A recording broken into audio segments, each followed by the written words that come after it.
In this presentation, we will discuss the topic of technology integration with learning theories. The specific learning theorists that we will talk about is B.F. Skinner, Bandura, and Vygotsky. By clicking on each of their images, you can view more information. If you see an Apple icon, that will lead you back to this home page about the learning theorist. B.F. Skinner is an American psychologist known for his work on the behaviorism theory. He worked with rats and other animals and noticed that through training and conditioning, their behavior could change. Therefore, he also realized that humans could work in the same way. His principles of positive reinforcement are still used in the classroom setting today. Albert Bandura is a Canadian-American psychologist who contributed theories on social cognitive relationships in learning. His perspectives on the student's ability to learn can be dependent upon their social environment, personal cognitive factors, and other behaviors. He puts an emphasis on the environmental factors that students may not be able to control certain elements of their social environments, but they can decide how to react through proper modeling and different techniques. Lev Vygotsky is a Soviet psychologist who believed that the only type of effective instruction is the one that would lead to cultural development. His perspectives are used in creating a well-balanced relationship between learning, teaching, and instruction. This dynamic relationship can be seen through his work with the zone of proximal development, which describes how teachers can provide specific types of support to students in order to extend their ability levels.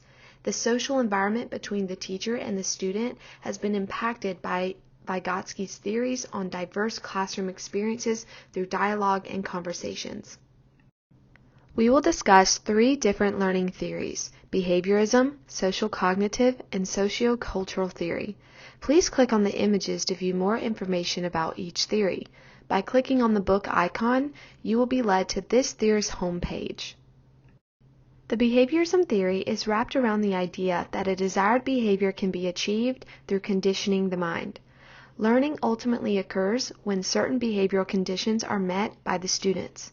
Humans learn by conforming to the behavioral norms of the conditioned environment that they are in. An example of this would be praising a student when a desired action occurs.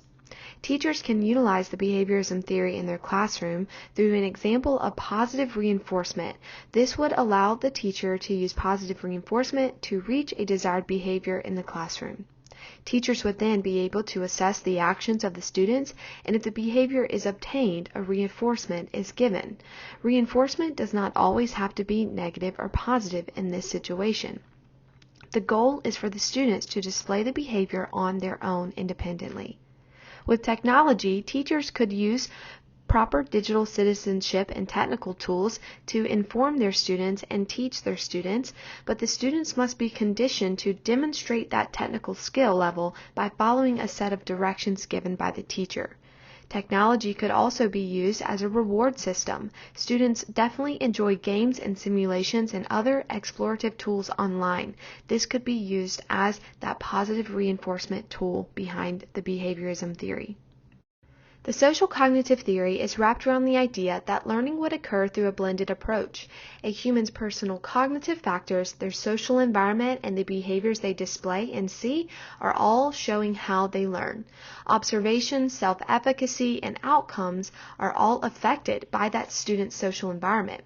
An example is a teacher role modeling a specific behavior in that social environment that would in turn help the student obtain that behavior later. Teachers can act as social factors that utilize constructive feedback and verbal persuasion to motivate their students in that setting. Social cognitive theory is wrapped around the idea that the students need motivation and need modeling to be able to obtain those behaviors on their own. Teachers may even modify the social setting for inclusion purposes to fit the needs of special area students like IEPs and 504s. Technology integration can be used through online discussion through a learning management system that encourages students to share personal cognitive factors and interests to develop a respectful culture of acceptance and by using that technology. This in turn would also model to the students correct behavior in an online environment. The sociocultural theory is the idea that student achievement and cognitive development is due in large part to their interactions with their peers, parents, caregivers, and teachers. The culture that a student is immersed in relates to how they will develop cognitively. So students, for example, may not realize that note-taking skills is a skill to be acquired and something important. Another peer may model that correct behavior to a student. Teachers can mentor students in a classroom setting by modeling certain other acquired skills. Skills like asking and answering questions, inferencing, predictions, all to adapt the student's mind. To elicit higher order thinking skills, technology can be used to stretch their critical thinking skills using games and other resources like Nearpod, Edpuzzle, simulations, WebQuest, or even Flipgrid.